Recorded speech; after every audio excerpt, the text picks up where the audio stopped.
Yang pertama adalah the siphon effect.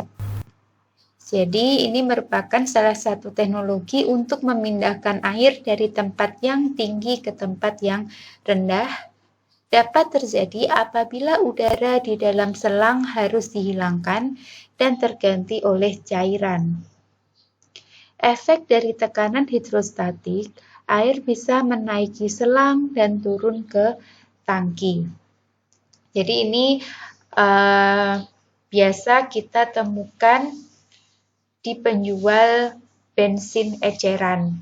Jadi memindahkan bensin dari jerigen ke botol-botol menggunakan selang. Hal tersebut merupakan aplikasi dari siphon effect.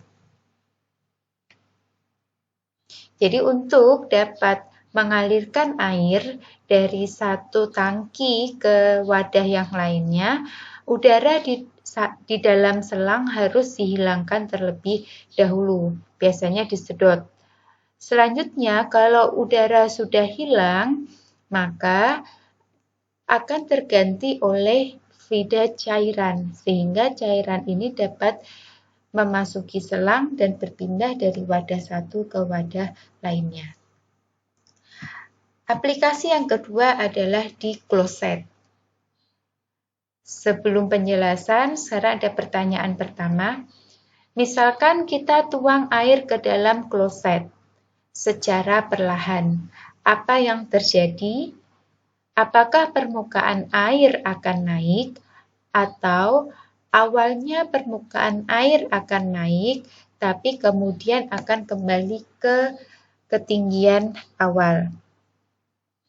Pertanyaan kedua adalah apabila kita menuang air ke toilet dengan cepat, apa yang terjadi?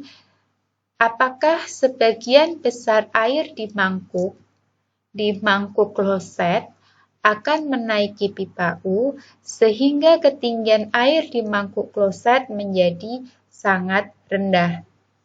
Atau air hanya akan melimpah melewati pipa U,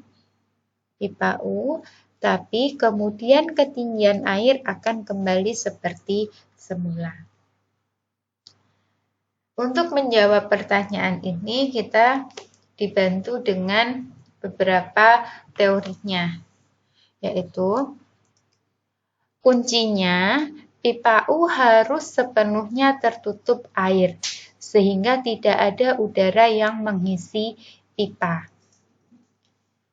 Yang kedua, setiap kali ada bagian air yang menuruni pipa, tempat yang ditinggalkan menjadi vakum, yang kemudian diisi air dari mangkuk. Yang ketiga, air flush yang banyak mendorong air di mangkuk menaiki pipa U. Jadi, dari tiga teori ini Anda bisa menjawab pertanyaan 1 dan 2 mengenai aplikasi mekanika fluida di toilet. Jadi, toilet duduk atau kloset duduk itu bawahnya mangkuk ada pipa U. Sini.